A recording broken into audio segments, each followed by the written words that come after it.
Hello friends, welcome back to online Shikshan. I hope you are doing well. So friends, आज हम discuss करने वाले हैं बाल विकास का एक बहुत ही इम्पोर्टेंट चैप्टर जिसका नाम है बुद्धि। तो आज के वीडियो में हम जानेंगे बुद्धि का अर्थ, उसकी परिभाषा, उसकी विशेषताएं और बुद्धि के प्रकार के बारे में, वो भी इतने सरल तरीके से कि आप उसको फिर दोबारा भूल नहीं पाएंगे। तो चलिए फटाफट से शुरुआत करते हैं बुद्धि के अर्थ के साथ। सबसे पहले जानेंगे बुद्धि का अर्थ, ठीक है। बुद्धि अंग्रेजी शब्द इंटेलिजेंस का हिंदी वर्जन है, यानी बुद्धि को इंग्लिश में क्या कहते हैं? इंटेलिजेंस, ठीक है दोस्तों। और इंटेलिजेंस लैटिन भाषा का शब्द है। ये लैटिन भाषा का शब्द है, कौन सा? इंटेलिजेंस, ठीक है। अब बात करें इसके अर्थ की, तो बुद्धि का सरल शब्दों में अर्थ है किसी कार्य स्थिति में उपलब्ध सभी विकल्पों में से ज़्यादा बेहतर और अनुकूलित विकल्प का चुनाव करके अपने लक्ष्य को हासिल करना, ठीक है दोस्तों। ये होता है बुद्धि का मतलब, यानी क्या कि किसी कार्य स्थिति में उपलब्ध सभी विकल्पों में से सबसे ज़्यादा बेहतर और अनुकूलित विकल्प का चुनाव करना और अपने लक्ष्य को हासिल करना। इसी बात को अगर हम दूसरे तरीके से समझें, मैं आपको समझाती हूँ ये कहना क्या चाहते हैं कि बुद्धि का अर्थ वह है कि जब हमारे सामने कोई ऐसी सिचुएशन होती है जहाँ हमारे पास ढेरों रास्ते होते हैं, या आप कह लीजिए 6-7 ऑप्शन होते हैं, और हम अपनी बुद्धि का या इंटेलिजेंस का प्रयोग करके उनमें से सबसे बेहतर या सबसे बेस्ट ऑप्शन चुनते हैं, तो वो होता है हमारी बुद्धि का प्रयोग। किस तरीके से होता है? तो वही चीज़ है ये कि जब सबसे बेहतर का चुनाव हम करते हैं तो वही बुद्धि है। उसी की वजह से पॉसिबल हो पाता है कि आप इस तरह से देखिए कोई एग्जाम्पल, कि जैसे आप अपने एम के बारे में सोच रहे हैं, ठीक है, कि मुझे आगे जाके क्या करना है। तो आपके सामने 4-5 विकल्प है कि टीचर बन जाऊं, या फिर कहीं प्राइवेट जाके पढ़ाऊं, या फिर किसी कंपनी में जॉब कर लूं, या फिर मुझे बैंक में जॉब करनी चाहिए, ठीक है। इस तरह के आपके सामने कई सारे ऑप्शन हैं, लेकिन आप सही, बिल्कुल जो आपके लिए सही ऑप्शन है उसे चुनेंगे। किस बेसिस पे? कि मेरी बैकग्राउंड क्या है, मैंने अभी तक किस से रिलेटेड पढ़ाई की है। अगर मान ले मैंने बीटीसी की हुई है तो मेरे लिए बेस्ट ऑप्शन होगा कि मैं टीचिंग लाइन को चुनूं, ठीक है। तो ये किसका? बुद्धि का प्रयोग करके ये सब जो डिसीजन लिया जाता है, ठीक है। अब आपको इसका अर्थ बिल्कुल क्लियर हो गया होगा। तो चलिए अब बात करें इसकी परिभाषा के बारे में। सो फ्रेंड्स, मैं आपके लिए वही डेफिनेशन नोट की है जो कि एग्जाम में आपके पूछी गई है कई बार, और जो याद करने में भी बहुत सरल है, ठीक है। वही हम अभी के अभी साथ साथ याद करते हुए चलेंगे। सबसे पहले देखते हैं परिभाषा बुद्धि की गाल्टन के अनुसार। गाल्टन महोदय ने क्या परिभाषा दी है कि बुद्धि पहचानने तथा सीखने की शक्ति है, ठीक है। कैसी शक्ति है? पहचानने तथा सीखने की शक्ति है बुद्धि। ये बात कही गाल्टन महोदय ने, ठीक है दोस्तों। एक बार फिर से मेरे साथ रिपीट कीजिए। गाल्टन महोदय के अनुसार बुद्धि पहचानने तथा सीखने की शक्ति होती है। याद हो गई आपको? चलिए अगली परिभाषा देखते हैं। वुडवर्थ के अनुसार, दोस्तों वेरी वेरी इंपॉर्टेंट है, आपके एग्जाम में बहुत बार रिपीट हो चुकी है, ठीक है, आपको ये याद रखनी है। अब बात कर रहे हैं हम किसकी? वुडवर्थ के अनुसार बुद्धि की परिभाषा क्या होगी? बुद्धि कार्य करने की एक विधि है। क्या? कैसी विधि है? बुद्धि एक कार्य करने की विधि है। ये बात कही वुडवर्थ ने, याद रहेगी आपको। वुडवर्थ ने क्या कहा कि बुद्धि जो है वो एक कार्य करने की विधि है, बिल्कुल।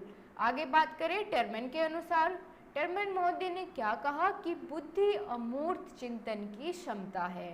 दोस्तों आपके मल्टीपल चॉइस क्वेश्चन में इस तरह के क्वेश्चन बहुत पूछे जाते हैं कि ये परिभाषा किस महोदय ने दी, और आपको 3-4 ऑप्शन दे दिए जाएंगे, आपको सही जवाब चुनना है।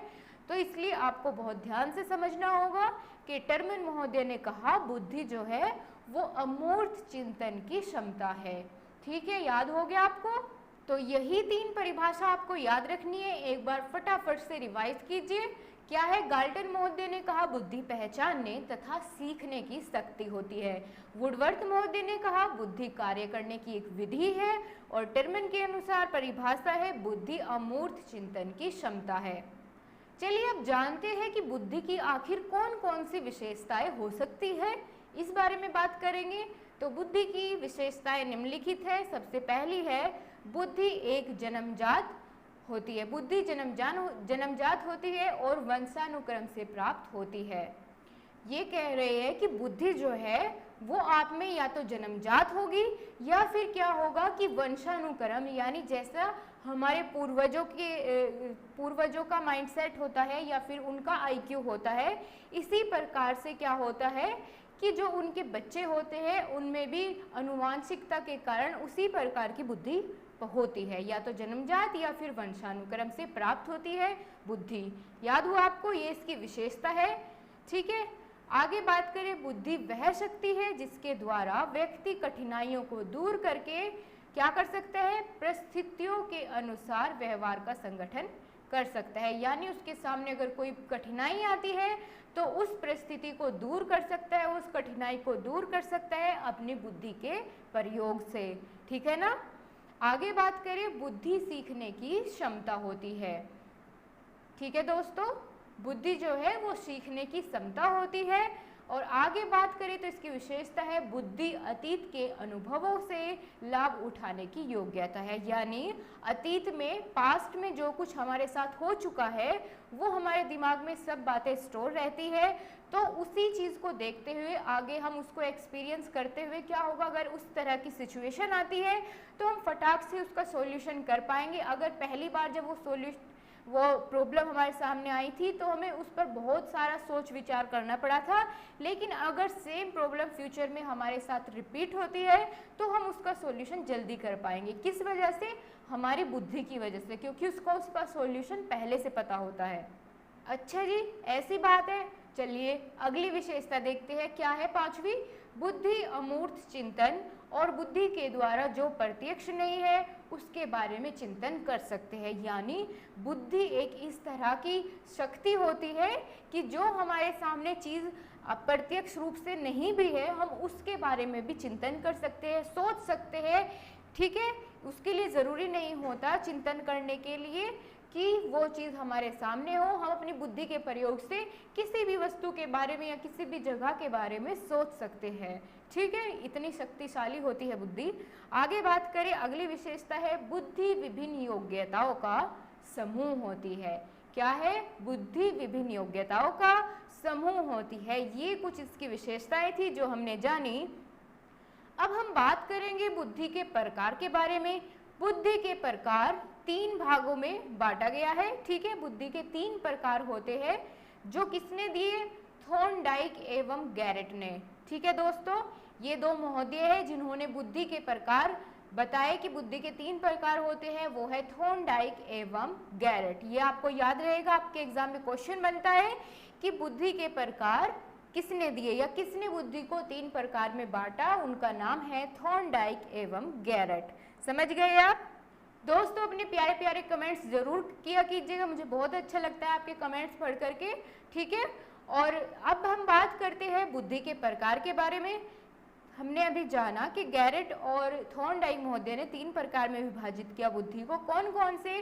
पहला है अमूर्त बुद्धि। ठीक है, कौन सी? अमूर्त बुद्धि। दूसरी होती है मूर्त बुद्धि। समझ गए आप? पहली है अमूर्त और दूसरी होती है मूर्त बुद्धि। इसको हम स्थूल बुद्धि भी कह सकते हैं। तीसरी बुद्धि होती है सामाजिक बुद्धि। ये 3 प्रकार होते हैं बुद्धि के। कौन कौन से?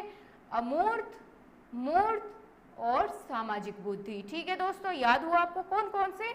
मूर्त बुद्धि, अमूर्त बुद्धि और सामाजिक बुद्धि। अब इनके बारे में एक एक कर विस्तार से जानेंगे।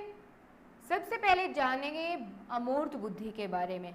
अमूर्त बुद्धि व्यक्ति की ऐसी बौद्धिक योग्यता होती है जिसकी मदद से गणित, शाब्दिक या सांकेतिक समस्याओं का समाधान किया जाता है। ठीक है, उसे कहते हैं अमूर्त बुद्धि। किसे? कि जिसकी सहायता से गणित, शाब्दिक या सांकेतिक समस्याओं का समाधान किया जा सके। अमूर्त बुद्धि का प्रयोग करके हम क्या कर सकते हैं? पढ़ने, लिखने एवं तार्किक प्रश्नों में कर सकते हैं। ठीक है, तार्किक प्रश्नों को भी कर सकते हैं अमूर्त बुद्धि का प्रयोग करके। कवि, साहित्यकार, चित्रकार आदि लोग अमूर्त बुद्धि से ही अपना कला प्रदर्शन करते हैं। ठीक है, अगर आपसे पूछा जाए, क्वेश्चन आया आपके एग्जाम में कि जो चित्रकार होते हैं, कवि होते हैं, साहित्यकार होते हैं, वो अपनी कला का प्रदर्शन करते समय किस बुद्धि का प्रयोग करते हैं, तो आपको बेशक आंसर देना है कि अमूर्त बुद्धि का। समझ आ गया आपको? ठीक है दोस्तों, अब आगे बात करते हैं मूर्त बुद्धि की। चलिए जानते हैं मूर्त बुद्धि या स्थूल बुद्धि क्या होता है। मूर्त या स्थूल बुद्धि के द्वारा व्यक्ति विभिन्न प्रकार की वस्तुओं का व्यवहारिक एवं उत्तम प्रयोग करने की क्षमता अर्जित करता है। यानी मूर्त मतलब होता है कि वो उसके समक्ष है, सामने है वो चीज जिस पर वो काम कर रहा है। ठीक है दोस्तों, जैसे कारपेंटर हुआ या फिर कोई इंजीनियर है, तो कैसे काम कर रहा है, वो उसके सामने है। लेकिन अगर कोई कलात्मक कार्य कर रहा है, जैसे कि कोई लेखक है, तो क्या करेगा, अमूर्त बुद्धि का प्रयोग करेगा। यानी अपने दिमाग में ही ऐसे ख्यालों में जाके सोचेगा कि इस कहानी कैसे होनी चाहिए ये। ठीक है, वो प्रत्यक्ष चीजों को नहीं लिखता, उसमें अप्रत्यक्ष चीजों को लिखता है। ठीक है, अपनी बुद्धि के द्वारा। कौन सी? अमूर्त। लेकिन मूर्त बुद्धि का प्रयोग करके हम व्यवहारिक ज्ञान को अर्जन कर सकते हैं, और मूर्त बुद्धि को व्यवहारिक यांत्रिक बुद्धि भी कहा जाता है। ठीक है दोस्तों, किस नाम से? व्यवहारिक यांत्रिक बुद्धि भी कह सकते हैं हम इसे। हम अपने दैनिक जीवन में ज्यादातर कार्य मूर्त बुद्धि की सहायता से ही करते हैं। समझ गए आप? ठीक है दोस्तों, क्लियर हुआ? आगे चलिए अब जो लास्ट टाइप बचता है बुद्धि का, तीसरा प्रकार, उसका नाम है सामाजिक बुद्धि। जानते हैं इसके बारे में। सामाजिक बुद्धि से तात्पर्य उन बौद्धिक योग्यताओं से है जिसका उपयोग कर व्यक्ति सामाजिक परिवेश के साथ समायोजन स्थापित करता है। ठीक है दोस्तों, कौन सी होती है सामाजिक बुद्धि? कि जब समाज में हम जाते हैं, अपने आसपास के लोगों से मिलते हैं, उनके साथ अपना समायोजन स्थापित करते हैं, अपनी बोलचाल करते हैं, तो उस समय पे हम अपनी सामाजिक बुद्धि का ही प्रयोग करते हैं। ठीक है दोस्तों, क्लियर हो गया आपको? चलिए एक बार फटाफट से रिकैप करते हैं क्या हमने आज की वीडियो में जाना है। दोस्तों, हमने जाना बुद्धि को अंग्रेजी में क्या कहते हैं? इंटेलिजेंस कहते हैं। ठीक है, और बुद्धि का सामान्य अर्थ होता है कि अगर हमारे सामने काफी सारे ऑप्शंस है, विकल्प है, उनमें से एक अनुकूलित विकल्प या फिर जो सबसे बेस्ट ऑप्शन है उसको चुनना ही बुद्धि होता है। ठीक है, बुद्धि का काम होता है। या फिर कह सकते हैं इसकी परिभाषा जो गाल्टन ने दी कि बुद्धि पहचानने तथा सीखने की शक्ति होती है, और वुडवर्थ महोदय ने कहा बुद्धि कार्य करने की एक विधि है, जबकि टर्मन ने बताया कि बुद्धि अमूर्त चिंतन की क्षमता होती है। उसके बाद हमने बात की बुद्धि की विशेषताओं के बारे में, और फिर हमने जाना बुद्धि के प्रकार कितने भागों में विभाजित है? 3 भागों में, अमूर्त बुद्धि, मूर्त या स्थूल बुद्धि और सामाजिक बुद्धि। दोस्तों, आपकी आज का क्वेश्चन ये है कि आपको बताना है बुद्धि के प्रकार किस महोदय ने दिए, ये आपको कमेंट बॉक्स में जरूर बताना है। ठीक है दोस्तों, और वीडियो कैसी लगी बताना बिल्कुल मत भूलिएगा। वीडियो अच्छी लगी है लाइक भी करिए और अपने दोस्तों के साथ शेयर करिए। ठीक है दोस्तों, आशा करती हूँ आपको बहुत अच्छे से सब कुछ समझ आया होगा। दोस्तों, अगर कोई भी पॉइंट आपको नहीं समझ आया है तो कमेंट बॉक्स में जरूर लिख भेजिए, और अगर आपके कोई भी सुझाव है तो हमारे साथ जरूर शेयर करिएगा। और हमारे टेलीग्राम का ग्रुप नीचे डिस्क्रिप्शन में मिलेगा, आप उसको ज्वाइन कर लेना। और फिर अगर आपकी कोई क्वेरी रहती है, मैं आपको अगली वीडियो में उसे जरूर एक्सप्लेन करूंगी। थैंक यू, अपना ध्यान रखिए, खुश रहिए।